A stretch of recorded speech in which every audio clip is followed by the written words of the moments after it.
أشهد أن لا إله إلا الله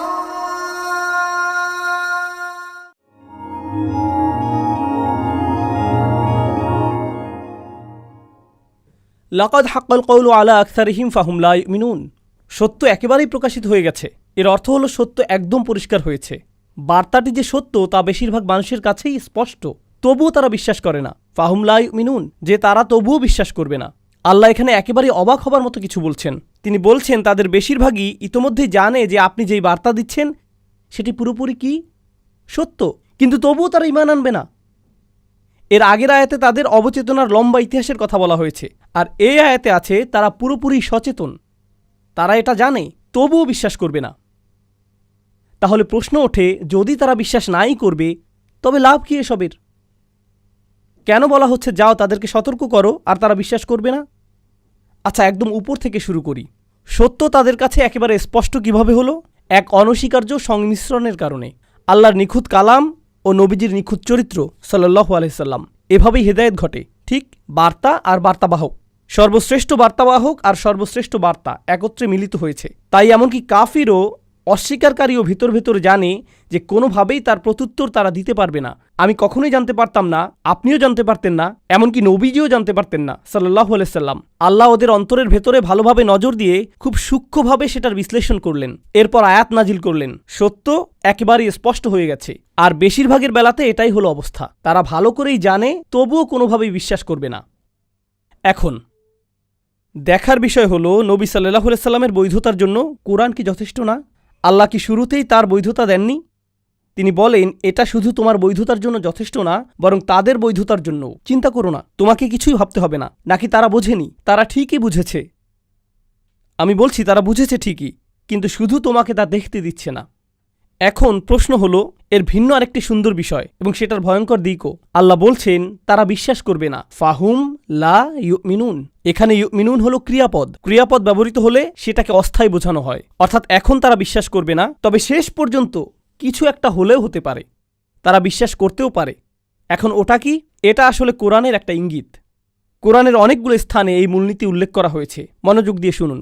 একগুঁয়ে কাফেররা যখন সত্য জেনেও সেটাকে প্রত্যাখ্যান করে, একটা সময় আসবে যখন সে বিশ্বাস করবে অবশেষে। জানেন সেটা কখন? যখন শাস্তি দেখবে।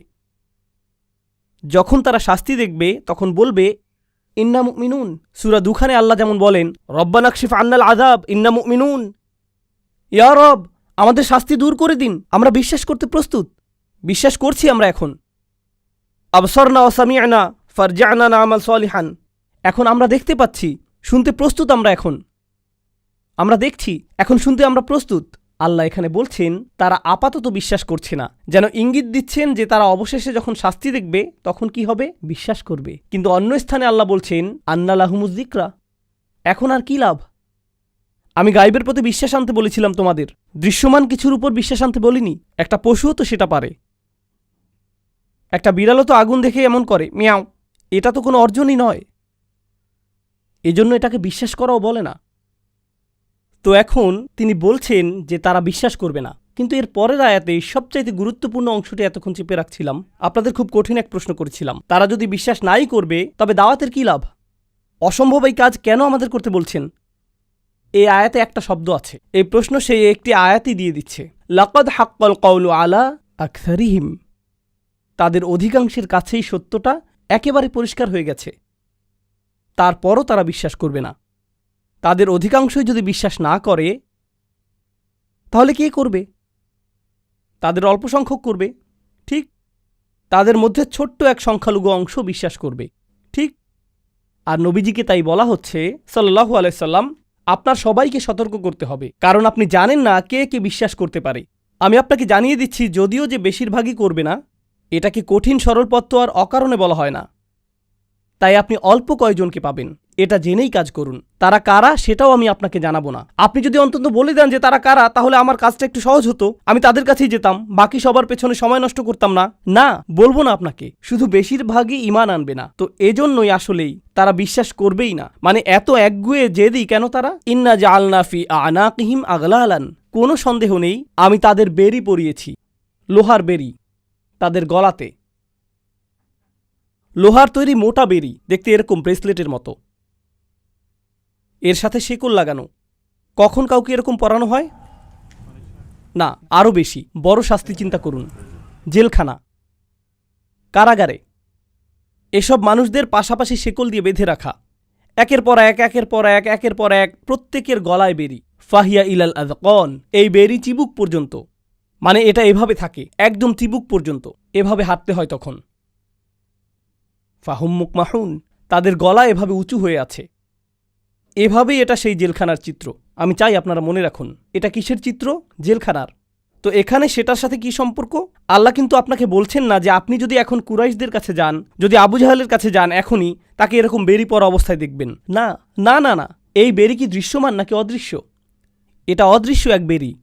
কিন্তু জানেন কি, আমি চাই এই জেলখানার চিত্রটা আগে বুঝে নিন। এই লোকগুলোকে শেকল পরানো, তার মানে এরা বন্দী, আর ওরা জেলে থাকা মানে বাহিরের পৃথিবীর সাথে একেবারে বিচ্ছিন্ন। ঠিক, কারণ আপনি জেলে বন্দী থাকা মানে বাহিরে কি হচ্ছে কিছুই জানেন না, অর্থাৎ আপনি অসচেতন, জ্ঞানহীন, গাফেল। এই শব্দ কি এর আগে এসেছে? গফিলুন। আপনি গাফেল কেন? কারণ আপনি জেলে, আর আপনার গলায় এমন বেরি থাকলে আপনি আশেপাশে দেখতে পারবেন না, মানে আপনি জানতেই পারবেন না আপনার পাশেই কি হচ্ছে, মানে আপনি আরও বেশি অজ্ঞ, গাফেল হয়ে গেলেন। আর তারপর আপনাকে সেখানে থাকতে হবে। কাউকে জেলে পুরে দিলে আপনি তাকে জিজ্ঞেস করতে পারেন, কেন তার এমন হলো? কেন তুমি জেলে গেলে? জেলে যেতে হলে আপনাকে অপরাধের অভিযোগে অভিযুক্ত হতে হবে, ঠিক? কিন্তু পূর্বের আয়াতেই তার বিরুদ্ধে অপরাধের অভিযোগ এসেছে। সত্য তাদের সামনে প্রকাশ হয়েছেই, বাণী তার সামনে সম্পূর্ণ স্পষ্ট হয়েছে, তবুও তারা বিশ্বাস করেনি। এটাই অপরাধ। আর অপরাধ এমনটা হলে তাদের জেলেই যাওয়া উচিত। কিন্তু এরপরেও শুধু জেলে গেলেই হবে না, আপনার শাস্তি অপরাধের সমানুপাতেও হতে হবে। এই কথা আগে শুনেছেন? অপরাধের উপযুক্ত শাস্তি হতে হবে। আমরা এখন পর্যন্ত শাস্তি সম্পর্কে কি জেনেছি? যে তাকে বেরি পরানো হবে। কোথায়? তার গলায়। আল্লাহ কি বলছেন? যে সে নিজে অন্তরে সত্য জানে। তিনি এই ইঙ্গিত দিয়েছেন যে সে ইতিমধ্যেই জানে কি? সত্যটা। অতএব সে সত্য জানে, কিন্তু মুখ দিয়ে সেটা প্রকাশ করছে না, অহংকারের কারণে। তার গলায় সত্যটা আটকে আছে, মুখ পর্যন্ত আসতেই পারছে না, গলায় ধরে রেখেছে সে। এজন্যই তাদেরকে বলা হয় কাফির। কাফির অর্থ যে সত্যকে লুকিয়ে ফেলে। কাফির বলতে কৃষককেও বোঝানো হয়, কারণ সে বীজ মাটিতে পুঁতে ফেলে। তাই তারা যে নিজেদের গলার ভেতরে সেটা আটকে রাখে, এজন্য তাদের গলাও আটকা পড়েছে। অপরাধটা এখানেই। তারা চাইলেই বলতে পারে, কিন্তু অহংকার তা দিচ্ছে না। কিন্তু দেখুন, আরেকটি জিনিস আপনাদের জিজ্ঞেস করতে চাই, তা হলো যখন আপনি এভাবে মাথা উঁচু করে রাখেন অথচ আপনার গলায় বেরি নেই, তখন সেটা কি? সেটা অহংকার। একজন কয়েদির এভাবে গলা উঁচু করে রাখার চিত্রটি বেশ অপমানজনক। আল্লাহ সেই মাথা উঁচু করা কয়েদির সাথে অহংকারী লোকের তুলনা করেছেন, যে অহংকার আর জেদের কারণে তার বাণী শুনতে অস্বীকার করে। তিনি বলছেন যে সে অহংকার করছে। আল্লাহ সেটাকে কয়েদখানা বলছেন। সে বন্দী, সে বন্দী। সে নিজেও জানে না যে সে নিজের অহংকারই বন্দী। এই আয়াতের কি অসাধারণ চিত্রায়ন! এ আয়াত নিয়ে শেষ কথা, আপনার গলায় যখন এরকম বেরি পরানো থাকবে, তখন কি নিজেকে দেখতে পারবেন? জেলের বাইরে বা আপনার আশেপাশেই বা কি হচ্ছে ভুলে যান, আপনি কি অন্তত নিজেকে ঠিকভাবে দেখতে পারবেন? ফাআনসাহুম আনফুসাহুম উলাইকা হুমুল ফাসিকুন। তিনি তাদের নিজেদেরই ভুলিয়ে দিলেন, তারা এমনকি নিজেদেরও দেখতে পারছে না। ইদা আখরাজা ইয়াদাহু লাম ইয়াকাদ ইয়ারাহু। কুরআন বলছে, সে যদি অন্তত নিজের হাত দেখতে পারত। তাদের অবস্থা এতই খারাপ, তারা এতই হঠকারী, কিন্তু তাদের এই একগুঁয়েমি আল্লাহ চান না। আমি যখন এটা পড়ি তখন ভাবি, আচ্ছা, আল্লাহ হয়তো এখন অন্য বিষয়ে যাবেন, কারণ যথেষ্ট শাস্তি তো হয়েছেই। কিন্তু এরপর আরেক আয়াত, ওয়াজআলনা মিন বাইনি আইদিহিম সাদ্দান, আর আমি তাদের ঠিক সামনেই একটা দেয়াল রেখেছি। অমিন খলফিহিম সাদ্দান, আর তাদের পেছনেও আমি একটা দেয়াল রেখেছি। আগশাইনাহুম, তাদেরকে ঢেকে দিয়েছি। ফাহুম লা ইউবসিরুন, ফলে তারা দেখে না। আপনি জেলখানায়, আপনাকে অন্য মানুষের সাথে বেঁধে রাখা হয়েছে। আপনার সামনে একটা দেয়াল, পেছনে আরেকটা দেয়াল। তিনি কেন দুপাশে দেয়ালের কথা বললেন না? কারণ যখন আপনি শেকলে বন্দী, তখন শুধু কোন দিকে নড়াচড়া করতে পারেন? সামনে ও পেছনে। আর আপনি আশেপাশে তাকিয়েও দেখতে পারছেন না, কারণ গলায় বেরি বাঁধা। তাই শুধু সামনে আর পেছনেই যেন দেখতে পান, এটুকুই। তো তারা এই দিকেই এগিয়ে আসছে। তাহলে আল্লাহ কি বলছেন? তাদের সামনে একটা দেয়াল আছে, আর তাদের পেছনে একটি দেয়াল আছে। এই দেয়ালের কাজ কি? আপনি পালাতে পারবেন না। দেয়ালের আরেকটি কাজ হলো আপনি ওপাশের কিছুই দেখতে পাবেন না। ঠিক এটার কারণেই তারা অসচেতন। কিন্তু এখানে তো 3টি আবরণ, সামনে দেয়াল, পেছনে দেয়াল, উপরে আরেক আবরণ। এটা কিছু খুব খুব গুরুত্বপূর্ণ। যখন আমি খুবই গুরুত্বপূর্ণ 2বার বলি, খুব খুব এভাবে, তার মানে হলো এটা আসলেই খুব খুব গুরুত্বপূর্ণ। যদি বলি খুব গুরুত্বপূর্ণ, তখন আসলে আপনাদের শুধু জাগাবার চেষ্টা করছি। কিন্তু যদি আমি বলি যে খুব খুব গুরুত্বপূর্ণ, এর মানে আসলেই খুব খুব গুরুত্বপূর্ণ। 3টি বাধা। প্রথম বাধাটি কোথায়? ঠিক তাদের সামনে। বোঝার চেষ্টা করুন এর মানে কি। আমাদের ঠিক সামনে কি জানেন? সব কিছু। যখন ঘুম থেকে উঠি আমার ঘর আমার সামনে, যখন নিচে যাই আমার বাচ্চারা আমার সামনে, যখন বাইরে যাই পুরো আকাশ আমার সামনে, যখন গাড়িতে উঠি আমার গাড়ি ঠিক আমার সামনে, কোরআন আমার সামনে, সমস্ত জীবন আমার সামনে। আল্লাহর সমস্ত সৃষ্টি কোথায়? ঠিক আমার সামনে। আর এই সৃষ্টি, এই আকাশ, এই পৃথিবী, সেই গাছ, আমার বাচ্চা, সব কিছুই আল্লাহকে স্মরণ করিয়ে দেয়। সব কিছুই। কিন্তু তারা এসব থেকে বাধাপ্রাপ্ত, তাই তারা ওসব কিছুই দেখে না। তাই কিছুই তাদেরকে আল্লাহর কথা মনে করিয়ে দেয় না। সব কিছুই তাদের চিন্তার জন্য যথেষ্ট না। সত্যের পথ হতে তারা অবরুদ্ধ। অন্য ভাষায় প্রথম প্রাচীর হলো সমস্ত সৃষ্টি। বোঝার চেষ্টা করুন এই জিনিসটা। আল্লাহ যা কিছুই সৃষ্টি করেছেন সবই আমাদের সামনে। আপনি তো সারাক্ষণ কোরআন পড়ছেন না, সারাক্ষণ তো আপনি ইবাদত করছেন না। কিন্তু জানেন কি, যখনই আপনি জেগে আছেন আপনার ঠিক সামনেই কি থাকে? সৃষ্টি সব সময় আপনার সামনে থাকে। নিজের চোখে দেখে অনুধাবন করার মতো কিছু না কিছু সব সময়ই থাকে। এটাই হলো প্রাচীর। দ্বিতীয় প্রাচীরটি কোথায়? তাদের পেছনে। আমাদের পেছনে কি? আমাদের ইতিহাস, আমার নিজের ইতিহাস, আমার জাতির ইতিহাস, অন্যান্য জাতির ইতিহাস। এগুলো সব কোথায়? তারা তাদের সামনে থাকা প্রাচীরের কারণে পুরো বিশ্ব দেখতে পারছে না, আর তারা তাদের পূর্বে গত মানুষের অবস্থা থেকেও শিক্ষা নিচ্ছে না। এজন্য তাদের পেছনেও আরেক প্রাচীর। এখন পর্যন্ত 2টো পেলাম। আপনার চারপাশের দুনিয়া 1 নম্বর, আর আছে ইতিহাস 2 নম্বর। কিন্তু সেটাও যথেষ্ট না। অন্য দিক থেকেও তারা অবরুদ্ধ। কোথায়? ফাআগশাইনাহুম, আমি তাদেরকে ওপর থেকেও ঢেকে দিয়েছি। এখন আপনি যদি ওপর থেকে তাদের বন্দী করে রাখেন, তার মানে ওপর থেকেও এমন কিছু শেখার আছে যা সত্যের পথ দেখায়। আপনি যদি ইতিহাসে মনোযোগ দেন, সেখান থেকেও সত্য পেতে পারেন। হতে পারে উপরেও কিছু একটা আছে যা আপনাকে সত্যের দিকে নিতে পারে। সেটা কি? আল্লাহর পক্ষ থেকে বাণী। এখন সেটাও আপনার অন্তর হতে অবরুদ্ধ। আপনি কোরআনের যেখানেই পড়েন না কেন, তা বলবে যে সত্যে পৌঁছানোর জন্য 3টি রাস্তা আছে। আপনার চারপাশের পৃথিবীর দিকে নজর দিতে পারেন, ইতিহাসের প্রতি নজর দিতে পারেন, আর নজর দিতে পারেন ওহির প্রতি। কোরআনে এই 3টি ধ্রুব। আপনি যখন নিজের প্রতি মনোযোগ দিচ্ছেন, তখন আপনি সব কিছুর প্রতি দিচ্ছেন।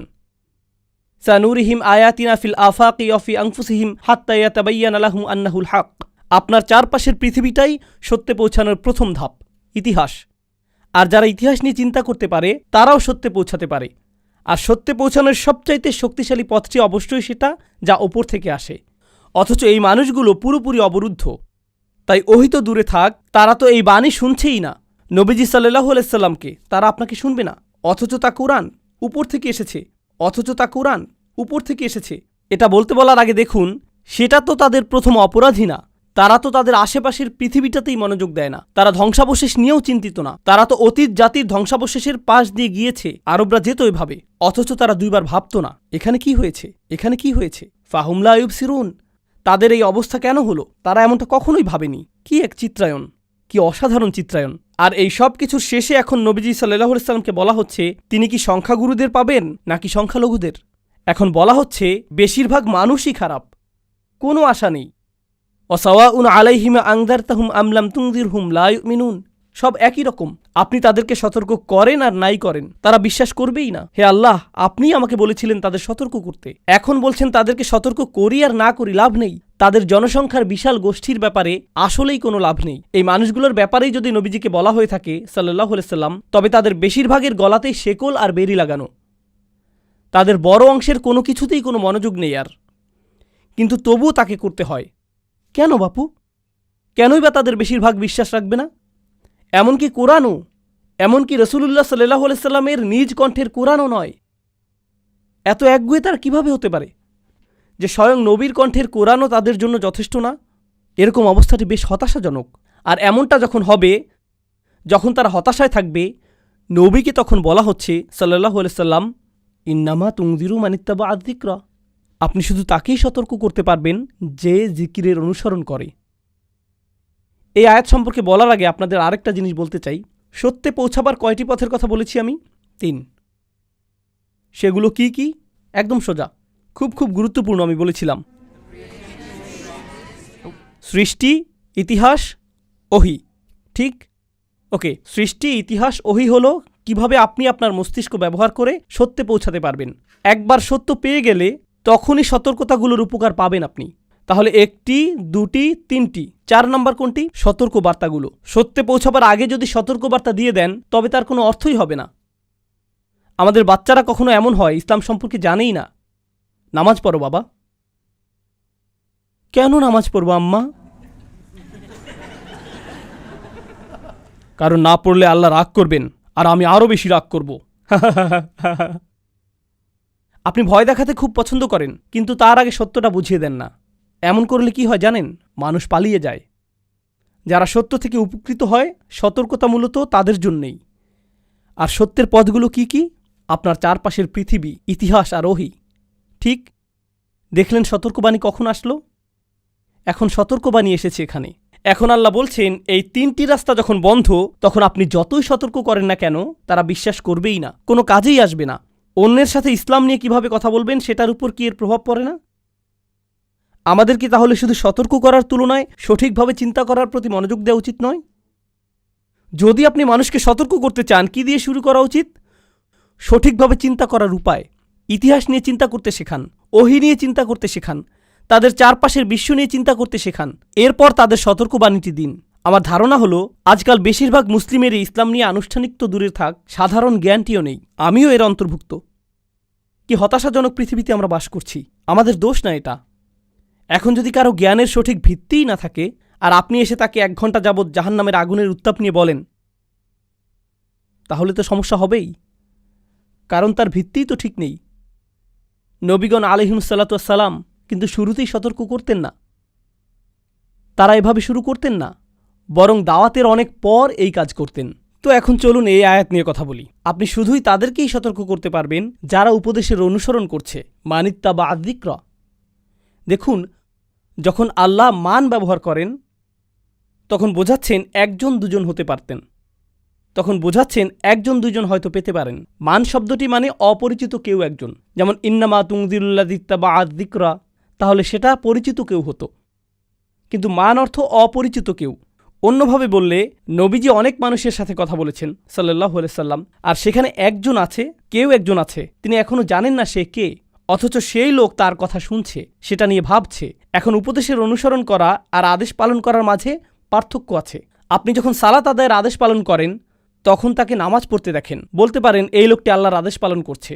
কিন্তু অনেকের মাঝে কেউ যদি বসে বসে আপনার কথা মনোযোগ দিয়ে শোনে, আপনি কি বলতে পারবেন তার মাথায় কি চলছে? না, আপনি কিছুই জানতে পারবেন না। প্রায় তো এমন হয় যে আপনাদের কেউ কেউ এভাবে মাথা ঝাঁকান, অথবা আমি তাকাচ্ছি মনে করে নার্ভাস হয়ে যান, খুব টেনশনে থাকেন, তাই না? এরকম প্রচুর হয় আমার সাথে। যেমন আমি ওই লোকের সাথে কথা বলছি, এদিকে পাশের লোক ভয় পেয়ে যায়, মনে করে আমি তার দিকে তাকিয়ে আছি। হ্যাঁ, এমন হয়, কিন্তু আমি তো জানি না আপনার মাথার ভেতরে কি হচ্ছে। আপনি হয়তো ভাবছেন আয় হায়, অথবা আমি কি গাড়ি লক করেছি।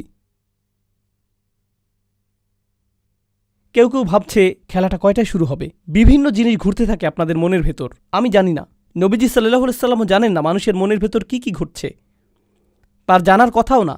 আল্লাহ বলেন আপনার একমাত্র কাজ হলো তাকেই সতর্ক করা যার মাথার ভেতরে কিছু ঘটছে, মানিত্তাবা আয-যিকরা।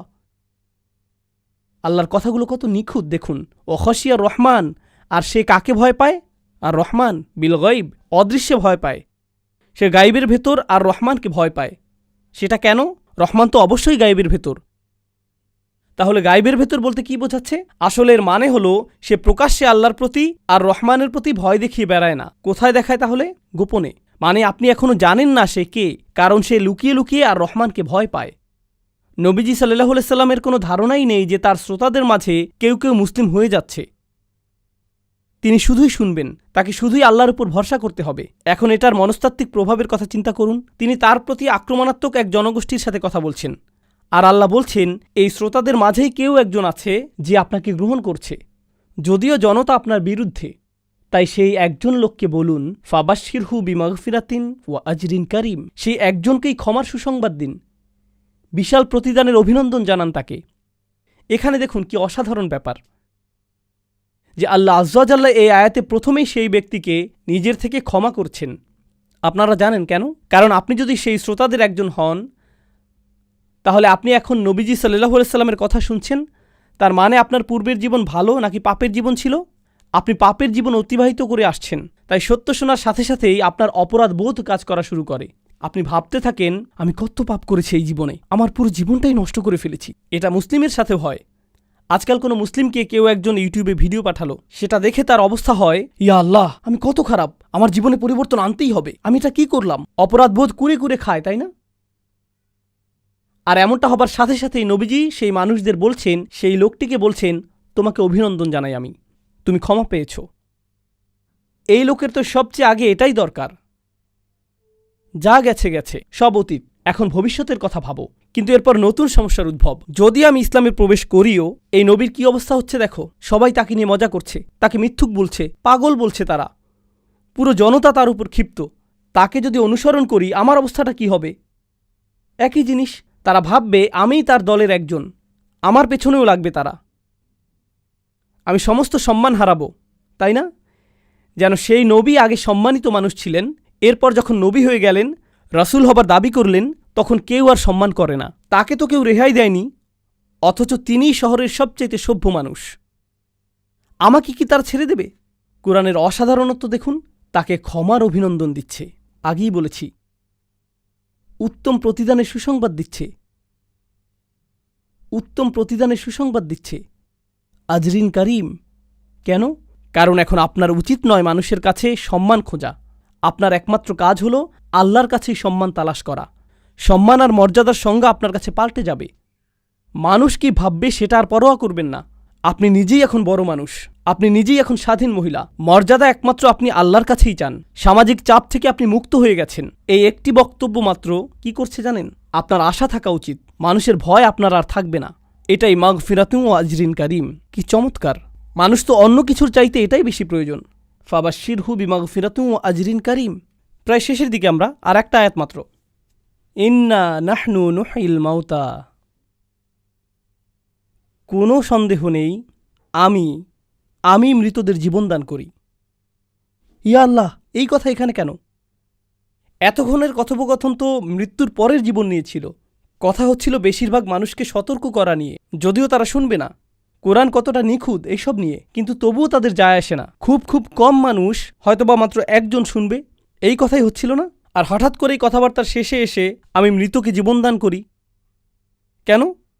কিছু ব্যাখ্যাকারগণ প্রথমে স্পষ্ট উত্তর দিয়েছেন, তা হলো এই সতর্কতা তো আসলেই মৃত্যুর পরের জীবন নিয়ে।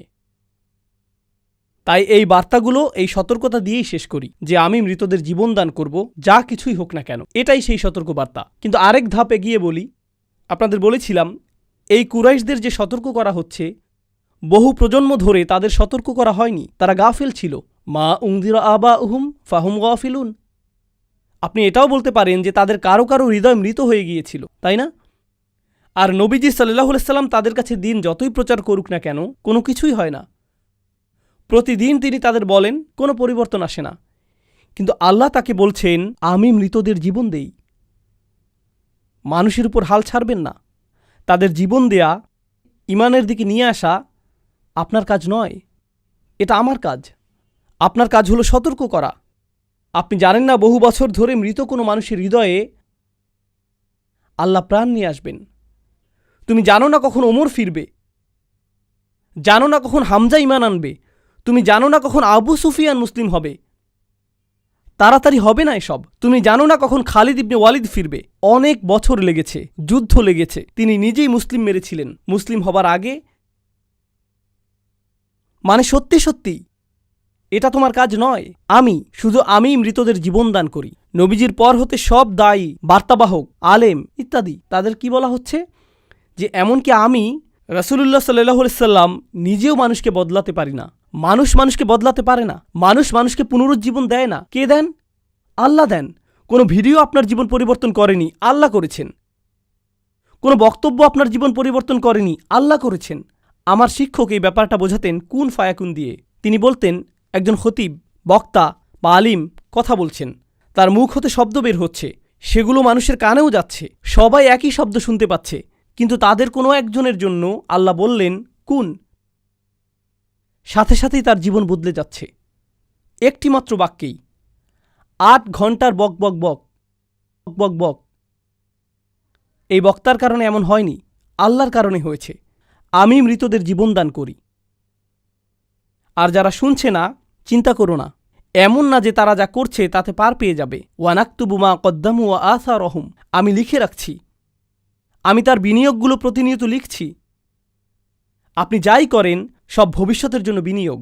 প্রত্যেকবার খারাপ কিছু করলে সেটা আপনার ভবিষ্যতে যাবে। ওয়া আসারহুম, সাথে মন্দ কাজের চিহ্ন আর ধ্বংসাবশেষও যাবে।